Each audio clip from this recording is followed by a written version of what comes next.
So in my law enforcement career, I had the opportunity to spend 3 years in the homicide division.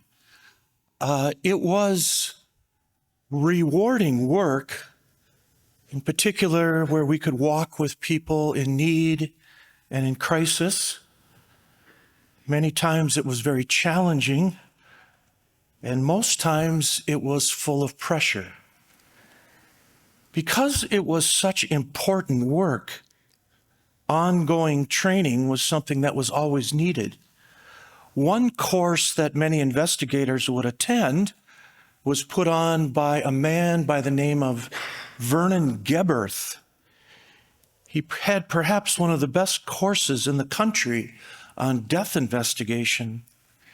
He had been the lieutenant commander of the homicide division in the Bronx, had seen it all, and had written perhaps the most comprehensive textbook on this type of work.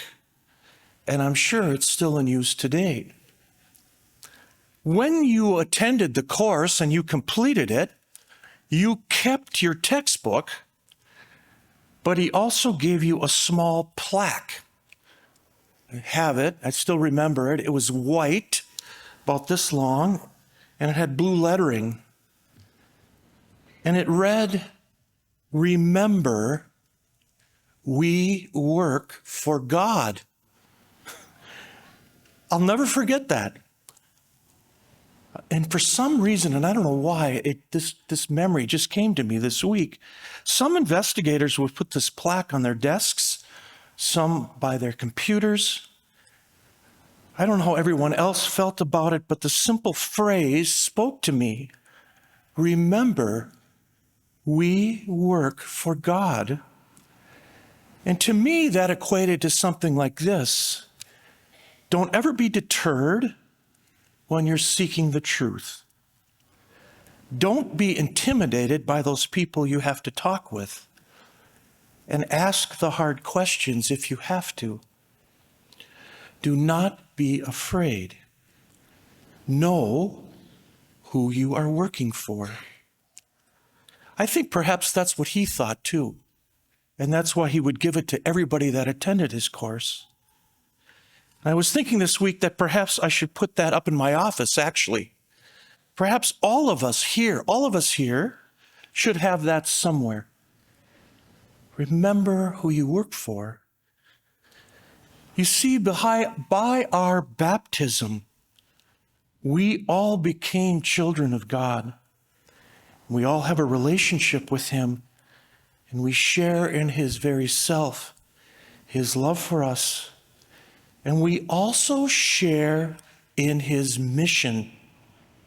Our mission, his mission, is to do his will. And when he gives us something to accomplish for him, something to accomplish for the church or for our neighbor, we should do it with the confidence that we work for him. And if you put it in that perspective, it changes everything. Now, I want to take that concept and I want to turn your attention to the gospel. In it, we hear Joseph, son of David, "Do not be afraid to take Mary, your wife, into your home, for it is through the Holy Spirit that this child has been conceived. She will bear a son, and you are to name him Jesus, because he will save his people from their sins." All this took place to fulfill what the Lord had said through the prophet. "Behold, the virgin shall be with child and bear a son, and they shall name him Emmanuel," which means God is with us. When Joseph awoke, he did as the angel of the Lord had commanded him and took his wife into his home. He had no relations with her until she bore a son, and he named him Jesus. In this last week of Advent, I want to turn our attention to Joseph. He will hear of God's plan for him to take care of, to protect, and to nurture not only Mary, but the Son of God. Joseph is to trust God, and he is to take Mary into his home and not divorce her secretly, and he is to name the child and to be his earthly father. It will be Joseph who will do the worrying. It will be Joseph who will do the deciding, and Joseph who will do the providing for. It will be Joseph who will wake Mary up in the middle of the night, her eyes looking at him with fear when he says, "We must leave right now and flee to Egypt, for Herod is looking to kill the child." I can only imagine Mary saying something like, "But what about our life? What about the things we need to live on? Do we leave it all behind?" And Joseph takes charge, grabs them both, and through the night starts out for safety. He will eventually obey the Lord when they're told to come back, and it will be him that will lead them out of Egypt. I had a professor at the seminary say that he did a paper once, and somehow he misread that particular quote, and he read, "The Lord will love them out of Egypt." He said it brought me to tears, but it's Joseph who is in the lead. What incredible faith. What incredible courage and incredible love. He creates the environment where Jesus and Mary will be safe. St. John Paul II actually wrote a papal encyclical on Joseph. And a couple of quotes I'd like to share with you that he says, "Joseph is the one whom God chose to be the overseer of the Lord's birth, the one who has the responsibility to look after the Son of God's ordained entry into the world.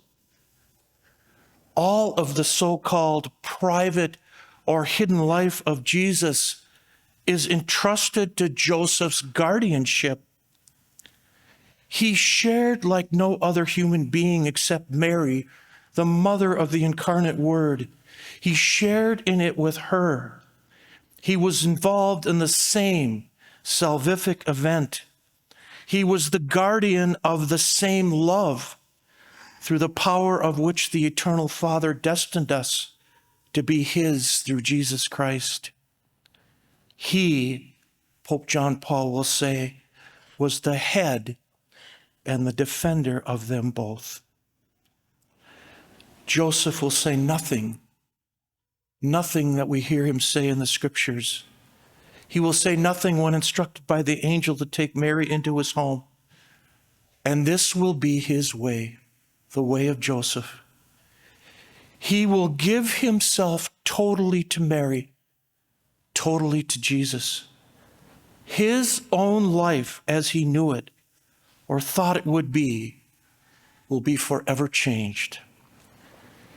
The coming of the Messiah is getting closer for all of us. What will you bring to him in the manger on Christmas? Will it be your true self to say to him, "I am yours completely," just as Joseph did? There is no greater gift than that.